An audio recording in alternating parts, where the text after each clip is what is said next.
Salut à toi, bienvenue chez moi. Je t'en prie, installe-toi, prends-toi un petit café, un petit biscuit et on est parti.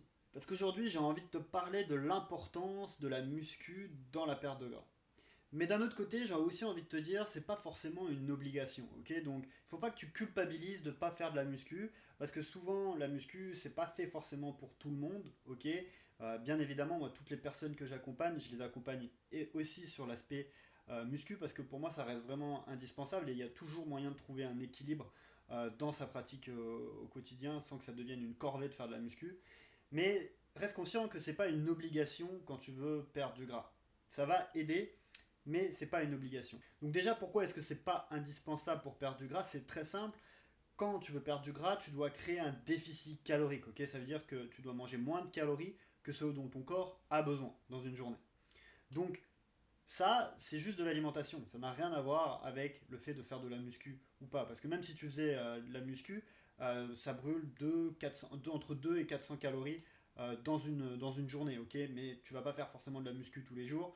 Donc, c'est pas forcément réaliste de prendre en compte cette muscu-là dans ton déficit calorique, d'accord? Reste conscient que pour perdre du gras, c'est essentiellement de l'alimentation. Évidemment, un petit peu de sport parce que c'est toujours cool de bouger. Mais tu peux dépenser 2 à 400 calories en faisant plein de choses différentes. En faisant du tennis, en faisant même en marchant, en faisant n'importe quelle activité physique autre que de la muscu. Ok, donc c'est pour ça en soi la muscu n'est pas obligatoire. Maintenant, qu'est-ce que ça va apporter dans ta perte de poids la muscu?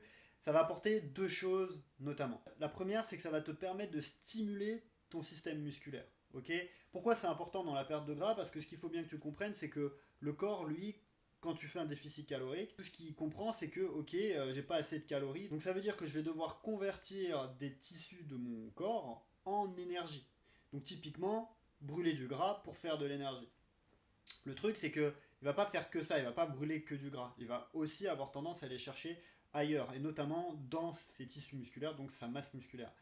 Et ce que va apporter la muscu, et qui est très intéressant, c'est qu'elle va dire au corps, ne brûle pas mes muscles, parce que je vais en avoir besoin. De ce point de vue-là, c'est hyper intéressant parce que ça veut dire que ton corps, la majorité des tissus qu'il va convertir en énergie, ce seront du gras. Donc ça te permet de préserver ta masse musculaire, déjà dans un premier temps. Et le deuxième truc que la muscu va faire, c'est que tu vas prendre de la masse musculaire. Même si tu es en déficit calorique, tu peux faire du muscle. Ça, je vais en parler dans une vidéo un peu plus en détail. Mais globalement, tout ce que tu as à comprendre, surtout si tu es débutant et que tu n'as jamais fait beaucoup de muscu, tu vas prendre de la masse musculaire en perdant du gras. Et donc c'est une bonne nouvelle de prendre du muscle, pourquoi? Parce que le muscle brûle des calories. Le muscle, c'est un tissu actif, donc il va falloir que le corps entretienne ce tissu, entretienne cette masse musculaire. Et pour ça, il a besoin de plus de calories. Ok, donc être plus musclé fait que tu brûles plus de calories. Mais là où on fait souvent l'erreur, et le truc que je vois sur internet, c'est que tout le monde dit prends de la masse musculaire et tu vas augmenter ton métabolisme. C'est vrai, mais le truc c'est que c'est vrai sur une longue période de temps. Faire de la masse musculaire, ça prend du temps. C'est pas avec 2-3 kilos qui va vraiment faire une différence. Là où ton métabolisme il va vraiment commencer à brûler plus de calories, c'est quand tu vas avoir au moins 5 voire 10 kilos de muscle en plus, ok? Sauf que 5 à 10 kilos de muscle, ça se fait pas en 3 semaines, ça se fait pas en 3 mois, ça fait au moins en un an, voire plus. Tout dépend de ton niveau évidemment. Tout le monde n'a pas le même potentiel aussi à ce niveau-là, donc la muscu ça va être intéressant parce que ça va quand même te permettre de brûler plus de calories, mais c'est vraiment sur le long terme, ok? Et là on parle de long terme à 1 an, 2 ans, 3 ans, 5 ans, voire plus, si jamais tu es vraiment accro à la muscu. La muscu n'est pas indispensable. Et si aujourd'hui tu prends pas forcément beaucoup de plaisir à t'entraîner et à faire de la muscu, peut-être que tu n'as pas forcément intérêt à te projeter dans l'idée d'être vraiment musclé, mais plus à te projeter dans l'idée que tu veux au moins conserver la masse musculaire que tu as, voire faire un petit peu de muscle, 2-3 kilos, et puis après, basta, te maintenir à ce niveau-là, ok? Donc voilà, je voulais te partager ça aujourd'hui. J'espère que ça t'aura aidé, que ça t'aide aussi à mieux comprendre comment fonctionne le corps.